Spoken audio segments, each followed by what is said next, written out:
ওই মিয়া ভিডিও উপরের দিকে ঢেলা দেন কেন? আগে শুনে যান, কথাগুলো শুনে যান। এই যে কট খাইছি, আজকে কট খাইছি, ঠিক আছে? কট খেয়ে চিকেন খাইতাছি।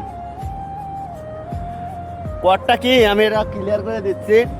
এক শালায় অর্ডার দিছিল, ঠিক আছে? এক শালায় অর্ডার দিয়ে ক্যান্সেল করছে। মানে কি কম, শালা কইতেও ঘৃণা করে হালা সৌদিরা, এত বড় খারাপের খারাপ হালার পুতেরা। এই যে ভাই আর কইস না ভাই, এসব ভিডিও কম যাবো না। যাই হোক, আমারে কট দেওয়ার চাইছিল, ঠিক আছে? কট দিতে যাই, এখন যে খানা দেয় নাই, খানা মনে করেন যে নিজেরা খাচ্ছি, নিজে জরিমানা দিয়ে খাইতে হচ্ছে। আরে মরুভূমিতে, মরুভূমির লোকেশন দিছে ভাই। এখন আমি বিপদে পড়ে আর যাই নাই, ঠিক আছে? আমি কি করবো ভাই?